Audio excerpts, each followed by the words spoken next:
Hi everyone, good morning. It's Margaret Manning here and welcome to 60 and Me. Welcome to a new day.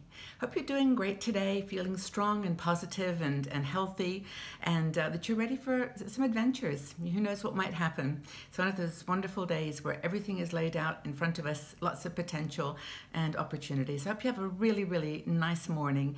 But I wanted just to chat with you about a couple of things today. I had a little treat a couple of weekends ago, and I didn't tell you about it because I went off to Slovenia. It was with one of the friends from the train lovers group that I organized on Meetup. We get together every month and do a little trip around Switzerland somewhere by train. We all love trains. And one woman had family in Slovenia, so we said, let's do the overnight train and go to Slovenia, to Ljubljana. And it was really fun. It was a long journey, 12 hours on the train, and we had a really nice 2 days there, stayed at a little hotel. It was, just very basic and sweet, and I just had fun, being in a new place. It's kind of one of my little guilty secrets to travel off on little weekends and, get away from things. As much as I love being at home and being with my family, every now and again I just like to sneak off and do something fun. And Ljubljana was a really interesting town. It's kind of in the middle of very traditional versus modern evolution. And a lot of the Baltic states were like this after the revolution. And they're just finding their feet. And it's a beautiful place. It's got a lovely river, boats going up and down, flea markets, art galleries, lots of cafes. And so my tea today, the reason that I tell you this background is actually from Slovenia. And Brigitte and I went to the shop, and there's like hundreds of teas.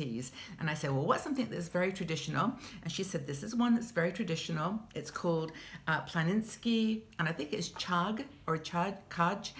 It's the C does something funny with the umlaut, but anyway, there it is. It's mountain tea, and it's very basic herbal tea.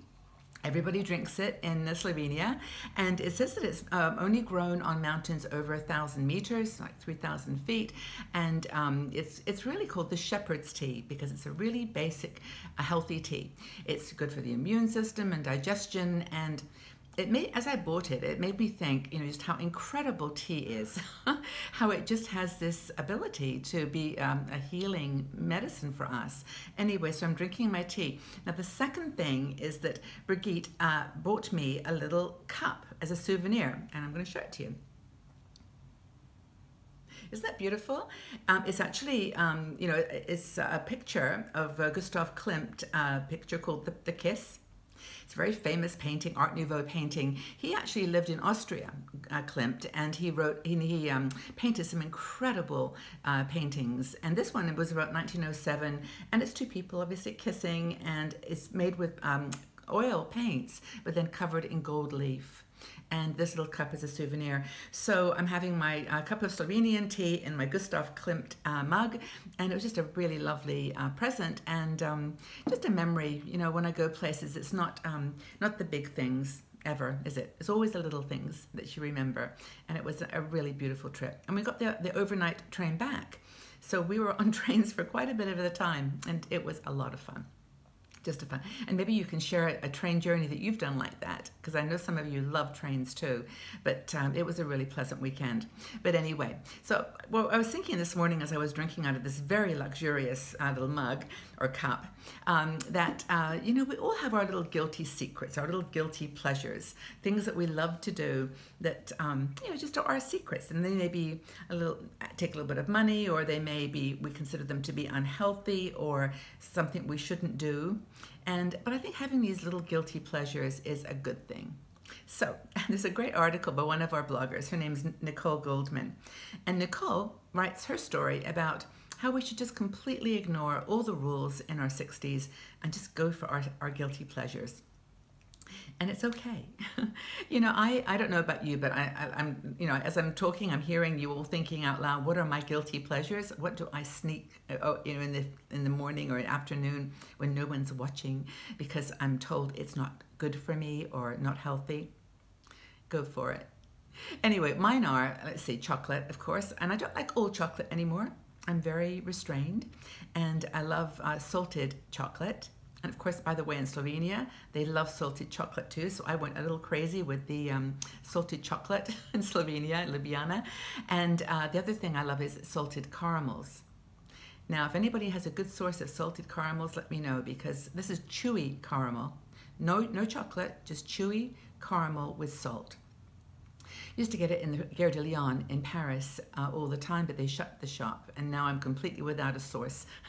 So those are my kind of little guilty pleasures, and I do funky little things. Maybe you do too. Of when I've got a project, I say, okay, when I finish this project or finish this article, I am going to have a piece of chocolate or a salted caramel if I can find one.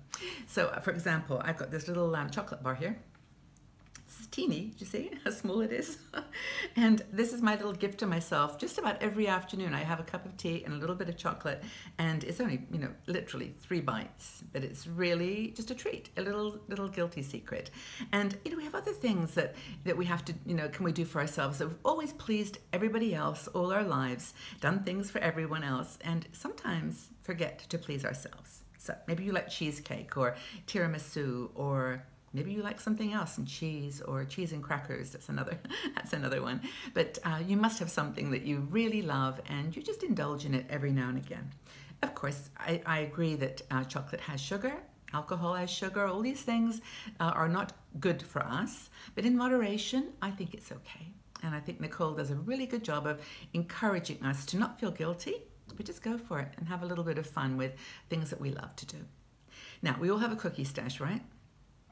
And I think there's actually something there, like jelly beans, gummy bears. We all have something that we travel with or that we take when we're, kind of reassuring ourselves that we deserve it, that it's okay to indulge. And, where's your cookie stash? I bet it's somewhere. I don't know about you, but I think a lot of women in our community are from times in history where we didn't have a lot. And I remember actually when I was a little girl, my mom used to hide the cookies. And we used to have them, at set times, because we just couldn't afford to have lots of cookies in the house. And so I remember always looking at cookies as being something that was not so much a guilty pleasure, but just something that was precious. And maybe that's what a guilty pleasure is. It's something that we put a power around, and we love to do it. Of course, there are some things that we probably should not admit in public that we like to do with our guilty secrets, but, it's okay to do them in the privacy of your own home and, with people that you trust and you love, and, just be natural, be yourself. And, of course, Nicole reminds us that a lot of these guilty pleasures involve a little bit of laughter, and that is a good thing. Just go ahead and laugh. Laugh with all your heart. Just have a good old laugh now and again at the silly things that you love to do and that you enjoy. And maybe it's binge watching movies, or sitting down in the weekend in your pajamas and doing nothing but reading books that you love, or watching TED Talks. I often do that. Sit hours on a Sunday, just one TED Talk after another. I could stay there all day, and sometimes I do.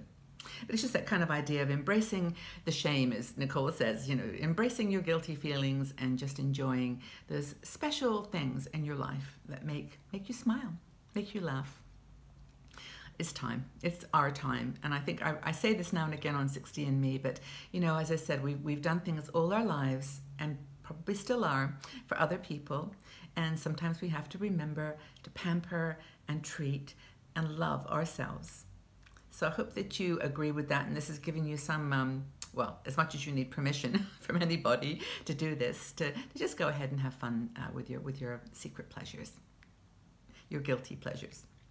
So I would love to ask you to share with us, what you love to enjoy as a treat.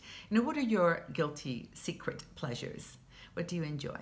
Share with the group. Let's have a conversation, and I'm sure we're going to find all kinds of interesting things, and that will make the conversation all the more interesting and fun. So I'm going to stop my interview here, or my video here, and have my chocolate and a cup of tea, and I just hope that you have a really wonderful day, being yourself, having fun, and enjoying those secret guilty pleasures. Tell us what they are. What's your guilty secret pleasure? Love to know. Be a good conversation. Have a wonderful day, everybody. I really thank you for being here from the bottom of my heart. Tell a friend about 60andMe and about our videos. And again, thanks for being here and joining in. And I look forward to seeing you all again really soon. Take good care. Bye-bye.